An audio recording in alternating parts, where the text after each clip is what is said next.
What's up guys? Morning. So today, mag-unbox po tayo ng isang Android head unit. So medyo makikiuso na po ako, no? Kasi yung kotse ko, luma na, 1998 Corolla. Tapos ang gamit kong stereo is yung CD player pa. Wala ng Bluetooth yun eh. So this guys, nakuha ko lang siya for 3,200 sa Lazada. Mabilis din yung shipping. Actually guys, na-testing ko na to. Namukhaan ko na. Pinower up ko lang para masigurado ko na working siya. No? So, this is the box. Ayan. So, no fancy labels. Simple lang. Okay. So, let's open it.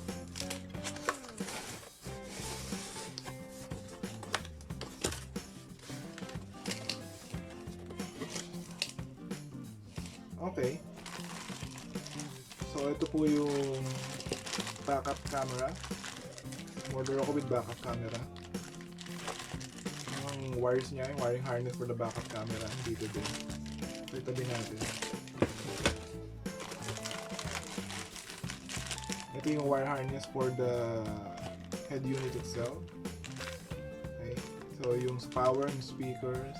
Then yung input, USB ports, universal brackets,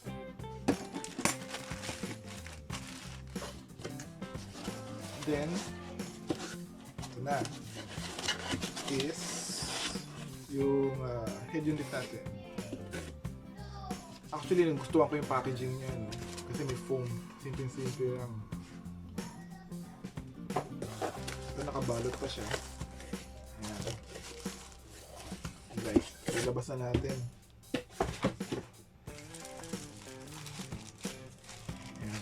Bago ko siya ilabas, ito yung mga initial na expectations ko siya bago ko binili, no? So honestly, hindi ko masyadong ina-expect na magandang quality yung plastic kasi for the price. And yung tunog niya, siguro average lang din.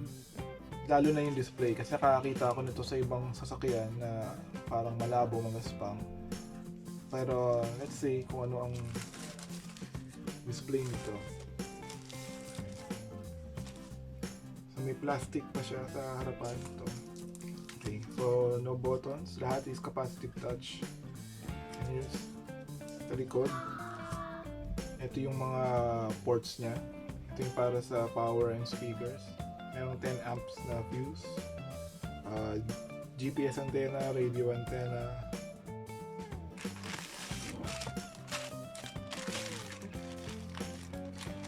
Gusto natin na itong packaging kasama yung wire harness natin.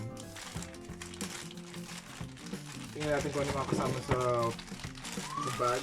So ito yung wire harness para sa car stereo, power and speakers. So this is standard. Okay. So pero ito i-splice natin to dun sa existing na wire harness para sa Toyota. So maging mamaya or sa on the next video is maghihinang tayo. Okay. USB port.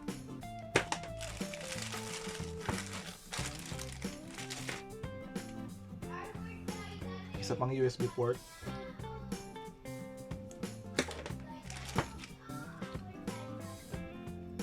Ito yung para sa camera input, backup camera.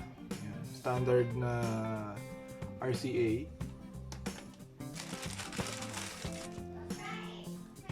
Yan. Auxiliary in, audio. Auxiliary out din. Ito ay para sa not sure what this is. Okay, so may video out. May video out. So kung meron ka pang second na display, yan, pwede mong gamitin. The headrest.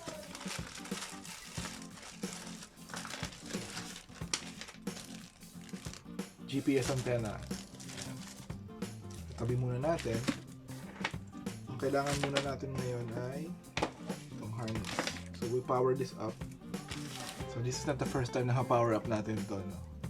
Pero Nung pinower up ko to, tinesting ko lang kung may display at saka kung gumagana yung touch, pero hindi ko pa siya kinonfigure whatsoever. So, click natin dito.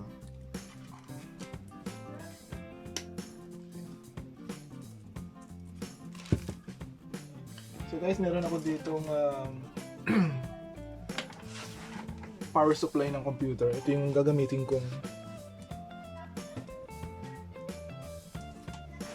ito yung gagamitin ko 12 volts na source. So yellow is positive.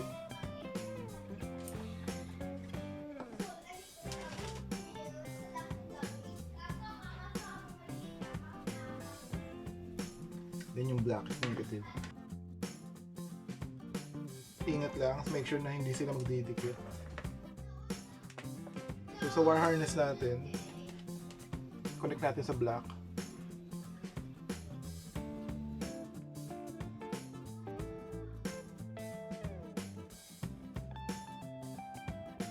Then yung red and yellow, pagkasamahin natin, no? Kasi yung sa red, isa, kung doon kakamali, ito yung sa constant power, yung lagi nakakabit sa battery para naka-standby lang siya. Then yung yellow is for dun sa ignition switch natin. So para pag nilagay mo sa accessories or when the car is running, mag-turn on siya. So dapat para mag power up o mag-turn on totally yung head unit natin is may supply ng 12 volts parehas tong red and yellow wires. So ngayon, pagdidikit lang natin muna siya.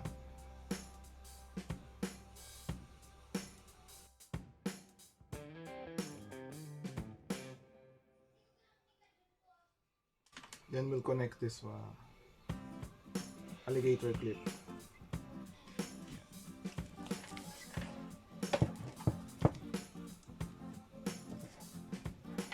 turn on natin yung power supply ng computer natin.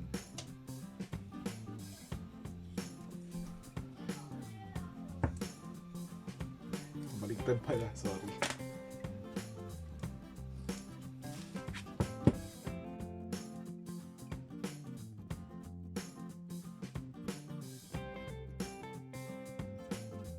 Medyo matagal first boot up kasi. And there we go. So ilang seconds yun, hindi ko nabilang. So later on we'll try to count na. So ito po, homeboard. Okay. Honestly, first impressions yung display niya is, it's okay. It's not that bad. I've seen worse, no? So ngayon, sorry kasi ngayon ko lang na talaga yung menu nito. Dito, pwedeng palitan yung logos. Hanapin natin yung Toyota. Set na natin. So pag nag-start yung head unit, lalabas yung logo ng kotse mo. Ayun. Parang nakita ko na.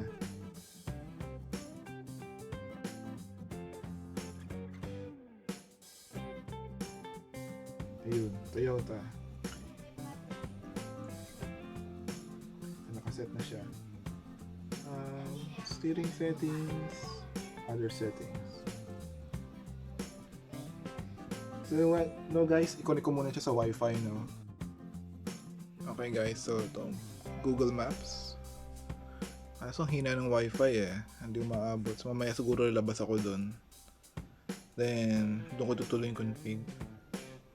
Pero basically, ito yung apps. Kung makita nyo, okay naman yung navigation niya. And, there's audio video in, calendar, calculator, car settings, yung radio. Yan.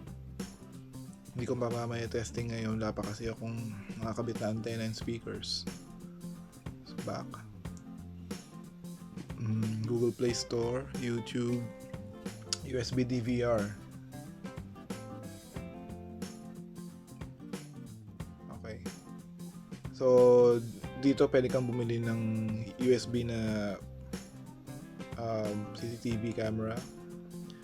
Then yung pag-manage niya or yung pag-view ng footage is dito na sa Android head unit. So, mas seamless na siya, no?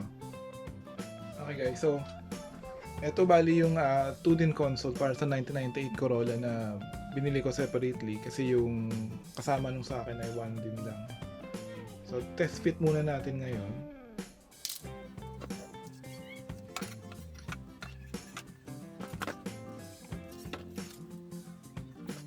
Okay, so mukhang kailangan natin gamitin yung universal bracket, no? Problem ko lang doon is ito sa part na to, ito yung may screw dito para naka-lock in place yung console natin dun sa dashboard eh. So, let's see kung paano natin ma-mount to. Okay, so balikan ko kayo. Okay, so medyo hindi naging madali yan, ano? Mga 30 minutes din. So, pinilit ko na ikabit ang bracket. So, kung mapapansin nyo, kailangan kong iliko to.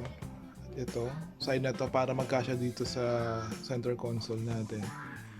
Tingin ko, mamaya siguro or bukas, pag ikabit na sa kotse to, malamang pati ito, ililiko din. Ayan, kasi medyo lampas siya eh. Okay, so now we're updating yung mga apps natin. Then I'll try to install GPS test, speed test, and Waze. Yun naman usually kailangan ko. And Spotify. Dito, testing natin yung YouTube playback. And yung response ng software is okay naman. It's fast. And now we're testing Waze. First time na i-launch. So medyo matagal. And you can see it will ask permission to access yung location. And this is the backup camera. So, nung na-figure out ko paano siya i-wire. So, first time na i-test. And this one is for GPS. So, kailangan ko lumabas. So, I have to test outdoors kasi wala akong makuha GPS signal indoors. So, mabilis naman siya makakuha ng GPS signal. And ito naman po yung specifications ng Android head unit. So 1GB na RAM, 16GB storage. And it's only FM, wala pong AM. So guys, I hope you enjoyed watching the video and please do like and subscribe to my channel. Thank you.